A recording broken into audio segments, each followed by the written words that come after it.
तो लोकसभा में नेता प्रतिपक्ष जो राहुल गांधी जी हैं, इन्होंने गुरुवार यानी कि कल एक प्रेस कॉन्फ्रेंस आयोजित की और उसमें चुनाव आयोग पर आरोप लगाए और इन्होंने कहा कि जो लोकसभा चुनाव में हुआ वही महाराष्ट्र, कर्नाटक और हरियाणा हरियाणा के विधानसभा चुनावों में भी हुआ और वहां पर वोटों के अंदर प्रॉपर तरीके से धांधली की गई। इन्होंने आरोप लगाते हुए एक बात और कही कि हमको जो वोटर लिस्ट दी गई, जिससे हम ये चीज जांच रहे हैं, उसके अंदर जो मशीन से रीडेबल वोटर लिस्ट है वो हमें उपलब्ध नहीं कराई गई। देखिए, ये तो इलेक्शन कमीशन की वाकई में कमी मानी जाई जा सकती है। हालांकि इलेक्शन कमीशन का इसमें बचाव अपनी तरफ से कुछ भी वो हो सकता है ये कह दें कि इस लिस्ट से फिर पता नहीं कितनों के डेटा बाहर आ जाएंगे, देश के साथ में बहुत बड़ी दिक्कत हो जाएगी, बहुत सारे पर्सनल डेटा बाहर निकल जाएंगे, प्राइवेसी का मैटर वगैरह वगैरह। लेकिन राहुल गांधी जी का कहना है कि हमने वोटर लिस्ट मांगी तो हमें हार्ड कॉपीज दे दी गई, मतलब हमें वो चीज उपलब्ध करा दी गई जिसे हम स्कैन नहीं कर सकते। अब आप में से बहुत सारे लोग हो सकता है कि कंप्यूटर की इस व्यवस्था के बारे में ना जानते हों। जैसे आज मान लीजिएगा कि आपने कभी कभी अपना रिजल्ट तलाशा हो, अगर आप मेरी जैसी उम्र में हैं या मुझसे थोड़े सीनियर हैं तो आपको अपना कॉलेज टाइम याद आता होगा, या फिर उससे पहले स्कूल का टाइम जब आपके रिजल्ट अखबारों में आया करते थे और आप सिक्वेंस के हिसाब से अपना रोल नंबर ढूंढा करते थे। अखबारों के अंदर ढूंढते ढूंढते ढूंढते ढूंढते आप एक समय लगाते थे। कंप्यूटर आया, कंप्यूटर ने ये चीजें बहुत आसान की। आप कंट्रोल एफ दबाए, अपना नंबर डाले, उस पूरे पेज को जिसको आपने सेलेक्ट किया हुआ है उसने आपका रोल नंबर ढूंढा और ढूंढ करके हाईलाइट कर दिया। यानी कि कंप्यूटर ने इतने बड़े डेटा को पढ़ने के लिए आपकी मदद कर दी। राहुल गांधी जी का कहना है कि यह काम किया जा सकता है, यानी कि वोटर लिस्ट के अंदर जो दिया डेटा है उसमें अगर मुझे किसी एक्स वाई जेड व्यक्ति का नाम ढूंढना है, लेट से अंकित अवस्थी नाम ढूंढना है, तो उसको कंट्रोल एफ में डाला, अंकित अवस्थी लिखा, उस नाम को ढूंढ लिया। लेकिन वोटर लिस्ट जो बनकर के राहुल गांधी जी को दी गई इलेक्शन कमीशन की तरफ से, वो मशीन रीडेबल वोटर लिस्ट नहीं थी, मतलब उसको मशीन पढ़ नहीं सकती। उसे आप पढ़ तो सकते हैं लेकिन ऑप्टिकल रिकॉग्निशन के थ्रू उसे पढ़ा नहीं जा सकता। इसका मतलब यह हुआ कि उस पूरी वोटर लिस्ट को आपको मैन्युअली पढ़ना पड़ेगा। और एक क्षेत्र के अंदर लाखों वोट अगर हैं तो लाखों वोटों के लिए एक एक का विश्लेषण करना और यह दोहराव चेक करना कि इस व्यक्ति का नाम इस लिस्ट में तो नहीं है, इस लिस्ट में तो नहीं है, सोचकर देखिए कितना मुश्किल काम है। ऐसे में निश्चित ही राहुल गांधी जी का जो पहला आरोप है, सत्यता क्या है ये तो अलग तथ्य है, लेकिन अगर तथ्यात्मक रूप से अगर ये जांच करने का विषय है तो जांच करने के विषय पर चुनाव आयोग और अपोजिशन पार्टियां एक साथ बैठकर कम से कम शुरुआती जो आरोप है ना उससे तो निपट सकती हैं कि भाई ये फैक्ट पूरी तरह से हम आपको दे रहे हैं, चूंकि इसमें चोरी होने का डर है तो आइए साथ बैठ करके आपके सामने ही ये काम कर देते हैं, एक बंदा हमारा बैठा रहेगा, सब तरह से हम आपको जांच के दे देते हैं, हम आपको ये हैंडओवर नहीं कर सकते, पता चले कि डेटा चोरी हो गया। खैर जो भी हो, फिलहाल के लिए आरोप जो है वो पहला यहीं से शुरू होता है। तो इससे आपको यह पता चलता है कि राहुल गांधी जी को कितनी चुनौतियों का सामना करना पड़ा यह जांचने के लिए कि यह व्यक्ति इस लिस्ट में है तो कहीं और तो नहीं है, इस लिस्ट में फर्जी है तो कहीं दूसरी में फर्जी तो नहीं है, एक यहां पर वोट दिया है तो कहीं और तो वोट नहीं दिया है। तो एक तरह से आपने जो जांच की वो मैनुअल थी, इस वजह से उनकी मेहनत रिकॉग्नाइज की जाने लायक है। चलिए आगे बढ़ते हैं। राहुल गांधी जी ने अपनी तरफ से कहते हुए कहा कि वोट चोरी होकर के लोकतंत्र पर एटम बॉम्ब हुआ है, मतलब वोट चोरी लोकतंत्र का एक एटम बॉम्ब है। और ऐसा कहते हुए उन्होंने अपनी तरफ से यही कहा, वक्त बदलेगा और सजा जरूर मिलेगी। एक तरह से इन्होंने चुनाव आयोग को समझाते हुए कहा कि अगर आप सत्ता पक्ष को फैसिलिटेट कर रहे हैं इस तरह की चोरी, तो जब समय बदलेगा और जब हमारी सरकारें कभी आएंगी तो उन जिम्मेदारों को सजा जरूर मिलेगी। इस तरह से जब इन्होंने कहा तो इलेक्शन कमीशन का भी रिप्लाई आया कि भाई धमकाओ मत, मतलब वो वाली स्थिति पैदा मत करो, अगर है तो सामने आकर के बात करो, हम आएंगे उस बात पर भी। लेकिन राहुल गांधी जी ने एक वीडियो जारी करके बताया कि देखिए मुझे जानकारी है कि इलेक्शन कैसे होते हैं, मैं और मेरी बहन लंबे समय से खुद चुनाव लड़ रहे हैं, हमने बचपन में चुनाव होते देखा है, हमने पोस्टर अपने हाथ से चिपकाए हैं, हमने पोलिंग बूथ वगैरह सब चीज देखी है। लेकिन अब जो हो रहा है वो देखने लायक नहीं है और हमें देखकर ऐसा लग रहा है कि कुछ तो गड़बड़ है। राहुल गांधी जी ने 1 घंटे 11 मिनट की अपनी 22 पेज की एक प्रेजेंटेशन दी और उस प्रेजेंटेशन में उन्होंने कर्नाटका की वोटर लिस्ट में कुछ संदिग्ध वोटर्स को देख करके सवाल खड़े किए। अब ये क्या कहानी है, अब मैं आपको वो बताता हूं। देखिए, असल मायने में वोट चोरी के आरोप में महाराष्ट्र के नतीजे के बाद से आपको वोट चोरी का शक हुआ, क्योंकि महाराष्ट्र के इलेक्शन रिजल्ट्स जो थे वो अपेक्षा के अनुरूप नहीं थे। इनका मानना था कि महाराष्ट्र में जो एंटी इनकम्बेंसी थी बीजेपी के खिलाफ वो बहुत ज्यादा थी, लेकिन रिजल्ट बिल्कुल उसके उलट आए। उसी की वजह से इनके दिमाग में आना शुरू हुआ कि कुछ तो गड़बड़ है जहां पर इलेक्शन के साथ खेल किया जाता है। इसी को ध्यान में रखते हुए इन्होंने चुनाव आयोग से महाराष्ट्र इलेक्शन के सीसीटीवी फुटेज मांगना चाहा, लेकिन सरकार चुनाव आयोग के द्वारा मना कर दिया गया कि नहीं, हम सीसीटीवी फुटेज आपको नहीं दे सकते, जिससे इनको शक हुआ कि कहीं ना कहीं चुनाव आयोग पारदर्शिता में कुछ गड़बड़ कर रहा है। इसी वजह से इन्होंने तय किया कि ये खुद से अब जांच शुरू करेंगे, क्योंकि पहले डाउट था, लेकिन जब चुनाव आयोग ने अपनी तरफ से सीसीटीवी फुटेज देने से मना किया ताकि ये चेक कर पाए कि वाकई में ऐसा हो रहा है या फिर कुछ फर्जी मतदाता ऐड हो रहे हैं, अचानक शाम 5 बजे बाद में मतदाताओं की संख्या क्यों बढ़ जा रही है, तो इस बात को जांचने के लिए फिर उन्होंने कहा कि अब हम खुद जांचते हैं कि यह मामला हुआ कैसे। इसके लिए इन्होंने कर्नाटका को चुना। कर्नाटका में चूंकि कांग्रेस की ही सरकार है, ऐसे में कर्नाटका के अंदर 16 लोकसभा सीटें, जिनमें से इन्हें 9 सीटें मिली। इनका कहना था कि कर्नाटका के अंदर जो लोकसभा सीटें हैं जिन पर इलेक्शन हुआ, उनमें से इनकी पार्टी के आंतरिक सर्वे ने इनको बताया कि आपको 16 लोकसभा सीटें मिल रही हैं, लेकिन रिजल्ट आया तब इनको 9 ही लोकसभा सीटें मिली। इनमें इनको डाउट ये हुआ कि भाई 16 के मुकाबले अगर हमें 9 मिली हैं तो 7 सीटें हम लोग हार कैसे गए। तो इनमें हारने में इन्होंने उनमें से एक हारी हुई सीट पर जांच करने का निर्णय लिया। 7 सीटें जहां पर ये हारे, उनमें से एक सीट थी जिसका नाम था बेंगलोर सेंट्रल। उस बेंगलोर सेंट्रल को इन्होंने जांचना चाहा, लेकिन एक लोकसभा सीट में लाखों मतदाता होते हैं, तो लाखों मतदाताओं को मैन्युअली चेक करना, ये चेक करना कि इस व्यक्ति का नाम गलत तो नहीं है, इस व्यक्ति की फर्जी आईडी तो नहीं बन गई है, तमाम चीजें होती हैं जिन्हें चेक किया जा सकता है। तो बोले ऐसे में फिर हमने उस पूरे को चेक करने के स्थान पर एक दूसरा तरीका अपनाया, और वो क्या था? उस पूरे को तय करने के स्थान पर इन्होंने तरीका अपनाया कि यहां पर इस लोकसभा सीट के अंदर जितनी विधानसभा सीटें हैं, उनमें से एक विधानसभा सीट को इन्होंने उठाया। अब आप ऐसे समझिए, जैसे राजस्थान के अंदर 25 लोकसभा सीट हैं और 200 विधानसभा सीट हैं, औसत निकलता है 8 सीट के आसपास एक विधानसभा, मतलब एक लोकसभा में विधानसभा सीटें आती होंगी। ऐसे ही यहां समझ लीजिए कि यहां पर बेंगलोर सेंट्रल है, एक लोकसभा सीट है, उसमें हो सकता है 7-8 विधानसभा सीटें हों। तो उनमें से एक विधानसभा क्षेत्र को आपने चुना कि चलो एक का सैंपल उठा के देखते हैं इससे क्या फर्क पड़ रहा है। ठीक है, उनमें से एक का नाम था महादेवपुरा, अर्थात लोकसभा सीट का ही विश्लेषण किया जाना है, लेकिन उस लोकसभा सीट के अधीन जो 8 विधानसभा सीट आती हैं, उनमें से एक विधानसभा सीट जिसका नाम महादेवपुरा है, उसका विश्लेषण करने का आपने निर्णय लिया। अब क्या नतीजे थे वो देखिए। देखिए क्या हुआ कि यहां पर चूंकि इन्होंने कहा ना था कि 16 सीट हम जीतने वाले थे, हम 9 ही जीत पाए, तो उनमें से एक जो सीट बेंगलोर सेंट्रल थी, उसमें इन्होंने क्या पाया कि कांग्रेस को 6,26,000 वोट मिले थे, बीजेपी को 6,58,000 वोट मिले थे। बीजेपी यहां पर 32,000 वोटों से जीती थी। 32,000 वोटों से जीतने का जब कारण तलाशा गया तो महादेवपुरा विधानसभा क्षेत्र सबसे ज्यादा संदिग्ध नजर आया। कैसे? कांग्रेस को यहां पर 1,15,000 वोट मिले थे और बीजेपी को यहां पर 2,29,000 वोट मिले थे। एक तरह से 1,14,000 वोट बीजेपी को ज्यादा मिले। एक तरह से जो कुल वोट जीतने में जो 32,000 थे, उनमें से मेजर रोल जो प्ले किया वो अकेले महादेवपुरा ने किया। यानी कि इसकी तमाम जो और सीटें थी विधानसभा की, वहां पर कांग्रेस आगे भी चल रही थी, तो भी उनको इस 114 ने बराबर कर दिया और ओवरऑल बीजेपी को जिता दिया। इस तरह से आपने इस मामले को उठाया। इनका कहना था कि देखिए ये पूरा की पूरा कर्नाटका है, कर्नाटका के अंदर अगर हम बेंगलोर की बात करें तो बेंगलोर सेंट्रल में ये महादेवपुरा नामक सीट है, और हमने इस सीट को विधानसभा सीट के अंदर तथ्यों की जांच करना शुरू किया तो हमने ये चीजें पाई। ठीक है साहब, उम्मीद है आपको यह बात समझ में आ रही हो। ठीक इसी तरह से महाराष्ट्र और हरियाणा का भी आपने जिक्र किया कि हमारे यहां पर मतदान के दिन शाम 5 बजे महाराष्ट्र विधानसभा में चुनाव प्रतिशत 58.22% था, जबकि अगली सुबह जब हम देखते हैं तो अंतिम मतदान के आंकड़े 66% हो जाते हैं। शाम 5 बजे तक 58% मतदान हुआ है और अगले दिन हमको बताया जा रहा है कि साहब 66% मतदान हुआ। तो बोले ऐसे में अंतिम समय में 76 लाख मतदाताओं की वृद्धि कैसे हो गई।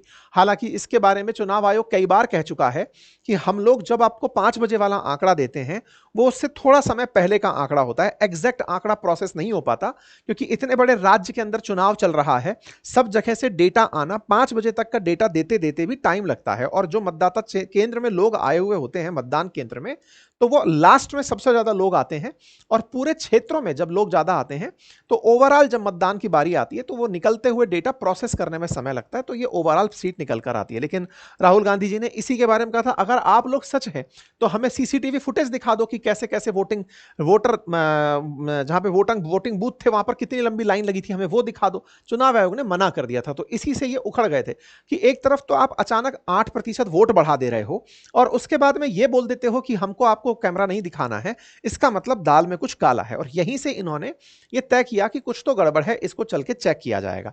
यही मसला इन्होंने हरियाणा में भी उठाया कि हरियाणा में 8 सीटों पर 2 करोड़ मतदाताओं में हार जीत का अंतर महज 22,779 था। एक विधानसभा क्षेत्र में 1 लाख वोट चोरी होते हैं। कांग्रेस न केवल जीतते हुए दिखाई गई कि बल्कि 90 सीटों में विधानसभा में कांग्रेस को 60 सीटें मिलती दिख रही थी। लेकिन अचानक ऐसा हुआ कि कुछ सीटों की वजह से बीजेपी सत्ता में आ जाती है। बस इन्हीं को ध्यान में रखते हुए आपने सबका एक विश्लेषण निकाला और निकाल कर बताया कि ये सारे के सारे क्षेत्रों को नहीं छेड़ते।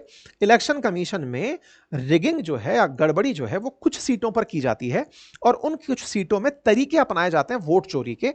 वो 5 प्रमुख तरीके हैं। उन 5 प्रमुख तरीकों में पहला तरीका है डुप्लीकेट मतदाता का। जैसे महादेवपुरा सीट पर जहां 1 लाख वोटों की चोरी होने का कांग्रेस ने आरोप लगाया, वहां पर डुप्लीकेट मतदाता 11,965 बताए गए। फर्जी और अमान्य पते, जिनके पते ही सही नहीं है, वो 40,000 बताए गए। एक ही पते पर बहुत सारे मतदाता, वो 10,000 बताए गए। कई ऐसी तस्वीरें जिनकी मान्यता ही नहीं है, वो 4,000 बताई गई। और फॉर्म 6 जो कि नए मतदाता को भरना होता है, उसके दुरुपयोग के 33,000 मत बताए गए। मतलब कि 1 लाख मत ऐसे थे जिन्हें इस तरीके से पूरा किया गया था, अर्थात डुप्लीकेट वोटर्स जोड़ दिए गए। मतलब एक ही शख्स कई कई जगह दिखाई दिया, जैसे उनका बूथ नंबर, जैसे एक ही शख्स कई जगह नजर आया, हर बार बूथ नंबर अलग। 11,000 संदिग्ध ऐसे थे जिन्होंने 3-3 बार वोट डाला। ये लोग कहां से आ रहे हैं, पहला सवाल ये पूछा गया।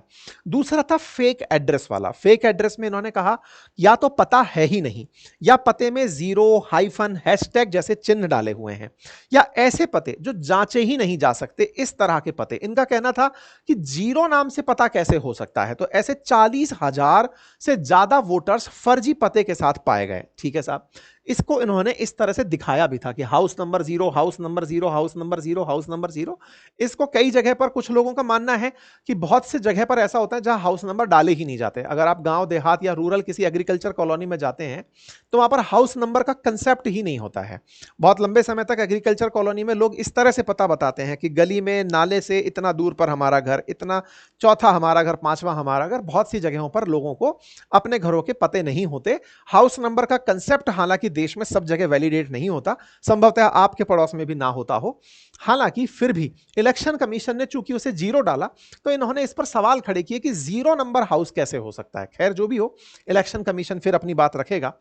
एक पते पर कई वोटर्स, इसमें कहा गया कि ऐसे कई पते वोटर्स के मिले जहां पर पता चल रहा है कि घर का नंबर 35 है, उसमें 80 मतदाता हैं। मतलब कैसे संभव है कि एक एड्रेस पर, ये घर का नंबर है 35, इसमें 80 वोटर रजिस्टर हैं, कैसे? और ये घर जो है प्रधानमंत्री वोटर आवास योजना की तरह से काम कर रहा है।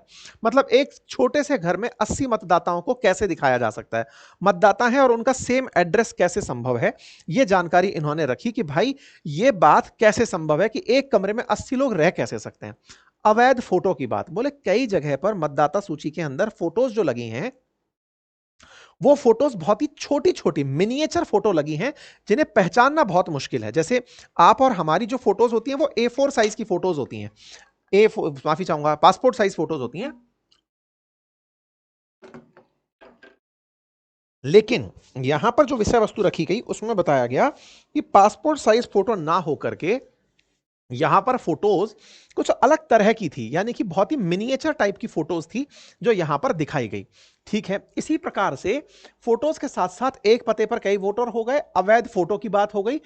फॉर्म 6 में फर्जीवाड़ा देखा गया। फॉर्म 6 का मतलब होता है जो पहली बार वोट देने आ रहा है उस व्यक्ति को यहां पर शामिल करना होता है। बोले साहब 70 साल की एक महिला है, शकुना रानी, उनको पता चल रहा है कि एक महीने में उनके 2 आईडी कार्ड बन गए और फॉर्म 6। तो पहले तो 70 साल की महिला पहली बार वोट देने आ रही है, दूसरी बात उसके नाम से भी 2 आईडी कार्ड बन गए। उनको पता भी है कि नहीं कि वो पहली बार वोट देने जा रही हैं?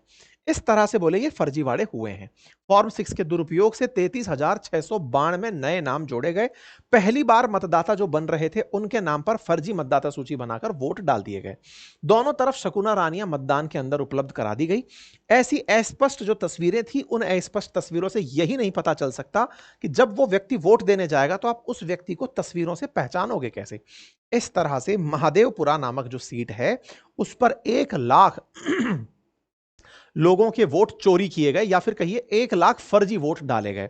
इसी को ध्यान में रखते हुए इन्होंने कुछ सवाल पूछे। राहुल गांधी जी ने कहा, एग्जिट पोल, ओपिनियन पोल, उनके नतीजों से अलग आंसर क्यों होते हैं? शाम 5 बजे के बाद वोटिंग टर्नआउट बढ़ कैसे जाता है? महाराष्ट्र में 5 महीने में 40 लाख वोटर कैसे जुड़ गए? चुनाव आयोग राजनीतिक दलों को डेटा क्यों नहीं देता? चुनाव आयोग में सीसीटीवी फुटेज क्यों नष्ट किए जाते हैं? कई तारीखों में मतदान की आवश्यकता ही क्या है? इस बात को फिर मल्लिकार्जुन खड़गे जी द्वारा, सचिन पायलट जी द्वारा, तमाम कांग्रेस के नेताओं के द्वारा उठाया गया। अब आती है सत्ता पक्ष की बारी, यानी कि जो चुनाव जीते हैं उनका क्या कहना है। तो देवेंद्र फडणवीस जी ने इस बात को सिरे से खारिज किया। उन्होंने कहा कांग्रेस पार्टी अपना वजूद खो चुकी है और अगले चुनाव में जनता इनको सबक सिखाएगी। ऐसे ही प्रहलाद जोशी जी ने कहा कि आप महाराष्ट्र में विधानसभा चुनाव हारे थे, आपने सीटें ज्यादा गंवाई, इसके साथ साथ आप तर्क और बुद्धि दोनों खो दिए हैं। लेकिन इनका यह कहना था कि भाई कर्नाटका इलेक्शन तो आप जीत चुके थे, कर्नाटका जीतना आप ही की सत्ता और आप ही की सत्ता के प्रेजेंस में आप लोकसभा सीट हारे हैं, तो ये तो आपसे ज्यादा सवाल किया जाना चाहिए। इसके पीछे का तर्क अलग अलग तरह से आया। सांसद संबित पात्रा ने कहा कि मतदाता सूची पर जो बात हुई है उसमें पहली बार ऐसा नहीं है कि वो संवैधानिक संस्थाओं पर हमला कर रहे हो। राहुल गांधी जी की पुरानी आदत रही है कि वो संवैधानिक संस्थाओं पर अटैक करते रहे हैं, ये उनके फ्रस्ट्रेशन का परिणाम है। अमित मालवीय, जिसको कहा जाता है, जिनके बारे में कहा जाता है कि ये बीजेपी के आईटी सेल के प्रभारी हैं, मतलब कि बीजेपी जो भी कंटेंट प्रसारित करती है वो इन्हीं के द्वारा लिखा और फैलाया जाता है। उन्होंने क्या कहा, उसमें इनका कहना था कि साहब कुछ फैक्ट्स हैं, और उन फैक्ट्स में इन्होंने कहा कि कर्नाटका में तो 2024 से कांग्रेस की सरकार चल रही है, और ऐसे में अगर वोटर्स का मैनिपुलेशन हुआ है या वोटर्स के नाम के साथ गड़बड़ हुई है, तो इंटरेस्टिंग फैक्ट यह है कि उस राज्य का इलेक्शन कमीशन का स्टाफ और जो सीईओ ऑफिसर है, ये दोनों ही सरकार, राज्य सरकार से लेती है।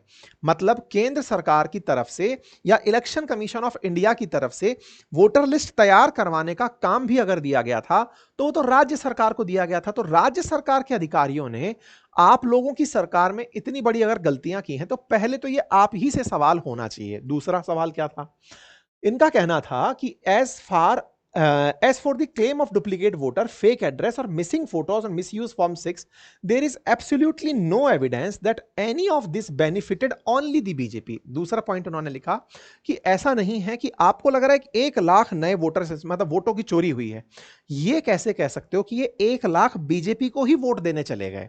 ये वाकई में दूसरा पॉइंट इन्होंने इस तरह से रखा। हो सकता है कि ये फर्जी मतदाता आपने बनवाए हो, आप ही के फायदे के लिए बनवाए हो, क्योंकि सरकार आप ही की है और उसके बावजूद आप हार गए हो। तीसरा पॉइंट इस बात के अंदर कि पॉलिटिकल पार्टीज को इलेक्टोरल रोल पहले ही दे दिया जाता है, आपको पॉलिटिकल पार्टीज को एडवांस में दे दिया जाता है ताकि वो इसे एग्जामिन कर सकें, वो इस पर कंसर्न उठा सकें।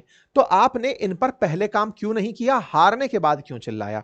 आपको पता होगा आपके पास भी एजेंट्स आ जाते हैं जब आपका वोट देने का समय होता है कि साहब इस बूथ पर चल के वोट देने चला जाए। उनके पास मतदाता सूची होती है, तो बोले सारे के सारे मतदाता सूची इलेक्शन कमीशन जब पहले ही उपलब्ध करा देता है तो उस समय पर आपने आपत्ति दर्ज क्यों नहीं कराई जिस समय ये आपके पास पहले ही आ गई थी। ऐसे में अब खुद मतलब इलेक्शन कमीशन जब जब इस तरह की मिस डिस्क्रिपेंसीज पाता है तो फिर वो स्पेशल इंटेंसिव रिवीजन चालू करता है। अच्छा, ये बात आपको संभवतया पता हो कि हमारे देश में कई बार ऐसा होता है, जैसे मैं जब आईआईटी गया था तो हमारा ना आईआईटी के अंदर वोटिंग कार्ड बना दिया गया था, वोटिंग आईडी कार्ड बना दिया गया था। मैं राजस्थान का रहने वाला हूं तो मेरा यहां पर वोटिंग आईडी कार्ड बन गया। ऐसे में वोटर आईडी कार्ड एक से ज्यादा जगह बनना पहले देखा गया है और उन्हीं चीजों को धीरे धीरे चुनाव आयोग कम करता चला जा रहा है। कुछ एपिक नंबर्स दिए जा रहे हैं ताकि वो रिवीजन ना हो, ताकि एक ही नंबर से अगर होने वाले जो वोटर आईडी हैं वो एक ही जगह पर वोट देने के लिए मान्य हो, हर जगह पर जाकर वोट ना दिए जा सके। शुरुआत में टेक्नोलॉजी के अभाव में ऐसा हो रहा था। तो इसी को ध्यान में रखते हुए चुनाव आयोग आयोग स्पेशल इंटेंसिव रिवीजन यानी एसआईआर चलाता है ताकि ऐसी गड़बड़ियों को हटाया जा सके। पर बोले आपकी सरकार इन्हीं का विरोध करने के लिए खड़ी हो जाती है कि एसआईआर क्यों चला रहे हो। तो ऐसे में इनका कहना यह है कि कांग्रेस को अपनी चुनावों को हारने वाले राज्यों में तो यह सब नजर आता है, लेकिन जहां जीत जाते हैं, फिर चाहे वो झारखंड हो, चाहे जम्मू कश्मीर हो, चाहे कर्नाटका हो, वहां पर इस तरह की चीजें नजर नहीं आती हैं। अब जहां तक बात हो महादेवपुरा सीट की, तो महादेवपुरा सीट का इतिहास ही ये रहा है कि यहां पर मेजॉरिटी सीट्स, मेजॉरिटी वोट्स, आधे से अधिक वोट्स केवल बीजेपी को मिलते आए हैं। यह ऐतिहासिक रूप से है, 2009 से लेकर अब तक के इलेक्शंस में यहां पर हमेशा ही बीजेपी बढ़त में रही है। यह इलेक्टोरल रोल्स का पुराना डेटा है, चाहे 2009 हो, 14 हो, 19 हो, 24 हो, हर बार बीजेपी बहुमत से ज्यादा अंक यहां पर पाती रही है। तो ऐसे में यह इन पर आरोप लगाने जैसा है। और जब बात महाराष्ट्र की हो, तो महाराष्ट्र में जहां सवाल उठाया कि इतने नए वोटर कहां से जुड़ गए, तो 2009 से लेकर के 1985 तक के अगर आप डेटा देखें, 2024 से लेकर पिछले चलते समय 1985 तक के देखें, तो हर साल 5 सालों में, पहले 85 में 24% वोटर इंक्रीज हुए थे, 90 में 35% हुए, 95 में 30% वोटर इंट्रोड्यूस हुए, 1999 में -12% क्योंकि रिवीजन हो गया था, 2004 में 20%, ऐसे ही 14 में 16% और 2024 में 16%। बोले 5 साल में जो नए वोटर जुड़ते जाते हैं, उन वोटर्स की संख्या बढ़ती जाती है, उनके रिवीजन यहां पर वोटर लिस्ट में होते हैं। ऐसे में अमित मालवीय जी का कहना है कि आपने जिस व्यक्ति का नाम लेकर के कि आदित्य श्रीवास्तव नाम का एपिक नंबर है जो अलग अलग जगह पर पाया जा रहा है, बोले वो भी दावा आपका फर्जी निकला। हालांकि इस बात को कई न्यूज चैनल्स ने भी जांचा। राहुल गांधी जी ने जो अपनी प्रेस कॉन्फ्रेंस में जिस आदित्य श्रीवास्तव का नाम लिया, उसको कई जगह तलाशा भी गया। इन्होंने आदित्य श्रीवास्तव का नाम लेकर उसका एपिक नंबर दिखाया कि इस एपिक नंबर के साथ में देखिए ये है, तो वो उसको जब तलाशा गया ना, तो इस समय इलेक्शन की जो वेबसाइट है उस पर नहीं है। कुछ लोगों का कहना है कि इलेक्शन कमीशन ने वो नाम वहां से हटा दिया होगा। हालांकि इस चीज को फिर हमने भी अपने स्तर पर चेक किया, तो ये जो आदित्य श्रीवास्तव का एपिक नंबर ये जो डला हुआ है, ये नंबर के साथ में ना तो इसका मतदाता सूची में नाम उत्तर प्रदेश में मिला, ना इसका नाम महाराष्ट्र में मिला, केवल और केवल ये कर्नाटका के अंदर इसकी जानकारी मिलकर आई। इसके बारे में हालांकि मार्च से ही चुनाव आयोग ये तैयारी कर रहा है कि सेम एपिक नंबर पर कहीं और मतदान ना हो सके, इसलिए वो लगातार सूची के अंदर रिवीजन करता चल रहा है। राहुल गांधी जी के आरोपों पर उत्तर प्रदेश के चुनाव आयोग के द्वारा भी जवाब आया और केंद्रीय चुनाव आयोग के द्वारा भी जवाब आया। केंद्रीय चुनाव आयोग ने यहां तक कह दिया कि राहुल गांधी जी, आपके आरोप लगाने का सिलसिला पुराना है। ऐसे में अगर आप जो अपनी बात कह रहे हैं इसे स्वयं अटेस्टेड करके कर सकें, आप ये कह दें कि ये लीजिए मैंने प्रमाणित किया कि ये जो मैं कह रहा हूं ये सत्य है, तो हम आपकी बात को मानने के लिए और उसको कंसीडरेशन में लेने के लिए तैयार हैं। केवल आरोप लगाकर चले जाने से कोई मतलब नहीं है। आप अपने द्वारा जो आरोप लगाए हैं इन्हें स्वयं प्रमाणित कर दीजिए कि मैं मानता हूं कि यह पूरा दावा मेरा है, और इस दावे के आधार पर हम इस चीज को फिर आपके साथ चर्चा करने के लिए तैयार हैं। इलेक्शन कमीशन ने साफ साफ इस बात को कहा कि आप एक बार शपथ पूर्वक यह कह दो कि आपने ये आरोप जो लगाए हैं ये पूरी आपने चेतना के साथ लगाए हैं। इस पर राहुल गांधी जी ने कहा कि मैं संसद में शपथ ले चुका, फिर मैं आपके सामने शपथ लेकर के इस बात को क्यों कहूं कि मैं जो आरोप लगा रहा हूं वो सही है या गलत है।